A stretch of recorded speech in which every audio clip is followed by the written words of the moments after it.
ఒక్క క్షణం ఆలస్యం అయ్యుంటే ఈ విశ్వం ఈరోజు ఉండేది కాదు.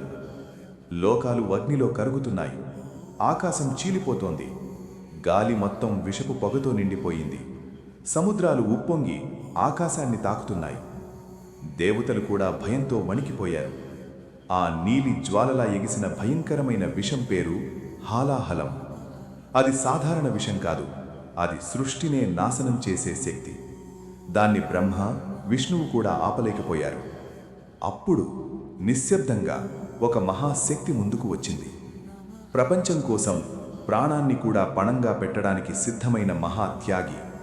ఆయనే శివుడు. కానీ శివుడు ఆ విషాన్ని ఎందుకు తాగాడు? ఈరోజు మనం తెలుసుకోబోయేది సముద్రమథనం వెనుక దాగి ఉన్న అసలు మహారహస్యం.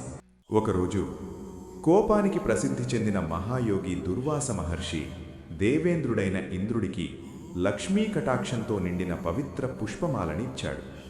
అది కేవలం పూలదండ కాదు, అది దైవ కృపకు ప్రతీక. కానీ అహంకారం మనిషిని అంధుడిని చేస్తుంది. ఇంద్రుడు ఆ పూలమాలను గౌరవంగా ధరించలేదు. తన ఏనుగు అయిన ఐరావతంపై నిర్లక్ష్యంగా వేశాడు. ఐరావతం దానిని నేలపై పడేసింది. దాన్ని చూసిన దుర్వాసుని కోపం అగ్నిలా రగిలింది. నీ అహంకారం నీ శక్తిని నశింపజేస్తుంది అని శపించాడు. ఆ శాపం వల్ల దేవతల శక్తి క్రమంగా తగ్గిపోయింది. అసురులు బలంగా మారారు. యుద్ధం జరిగింది. దేవతలు ఓడిపోయారు.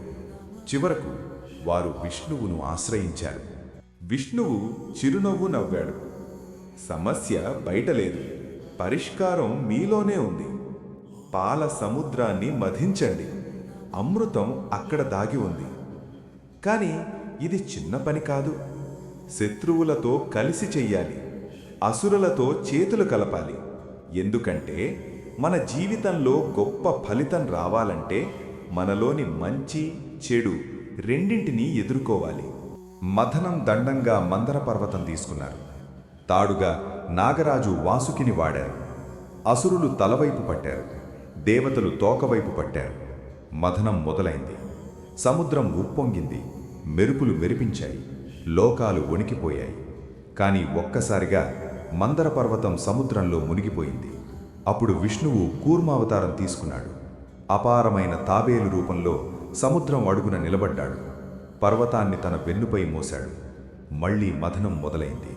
అకస్మాత్తుగా సముద్ర గర్భం నుంచి నీలి అగ్నిలా ఒక భయంకరమైన విషం పైకెగిసింది. అదే హాలాహలం. దాని వేడి వల్ల ఆకాశం కాలిపోయింది. జలాలు ఆవిరయ్యాయి. ప్రాణులు కేకలు పెట్టాయి. దేవతలు వెనక్కి తగ్గారు. అసురులు పారిపోయారు. ఆ విషం ఒక్క చుక్క భూమిపై పడినా సృష్టి అంతమవుతుంది.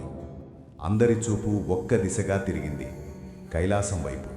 కైలాసంలో శివుడు లోతైన ధ్యానంలో ఉన్నాడు. దేవతలు నమస్కరించారు. ప్రభు, సృష్టిని రక్షించండి. శివుడు నెమ్మదిగా కళ్ళు తెరిచాడు. ఆ కళ్ళలో కోపం లేదు, భయం లేదు, కేవలం కరుణ. ఆయన హాలాహలాన్ని తన అరచేతిలోకి తీసుకున్నాడు. ప్రపంచం నిశ్శబ్దమైంది. శివుడు ఆ విషాన్ని తాగాడు. ఆ క్షణంలో పార్వతీదేవి పరిగెత్తుకుంటూ వచ్చి ఆయన గొంతును బిగిగా పట్టుకుంది. విషం కిందికి వెళ్ళలేదు, గొంతులోనే ఆగిపోయింది. ఆ గొంతు నీలంగా మారింది. అప్పట్నుంచి శివుణ్ణి నీలకంఠుడు అని కూడా అంటారు. విషం తర్వాత కూడా మథనం ఆగలేదు.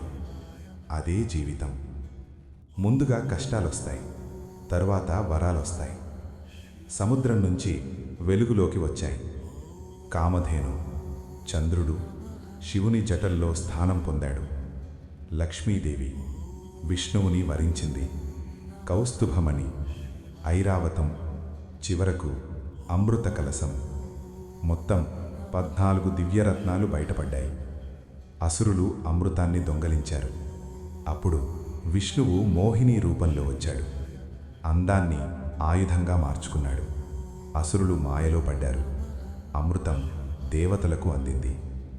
ఈ కథ కేవలం పురాణగాథ కాదు, ఇది మన జీవితానికి అర్థం. సముద్రం అంటే మన మనస్సు, మథనం అంటే మన పోరాటం, హాలాహలం అంటే కష్టాలు, శివుడు అంటే మనలోని ధైర్యం, అమృతం అంటే విజయం. జీవితంలో ముందుగా బయటకు వచ్చేది విషమే, అంటే సమస్యలు. కానీ మనలోని శివత్వం మేల్కొంటే ఆ కష్టాలను తట్టుకోగలం. అప్పుడు అమృతం తప్పక వస్తుంది.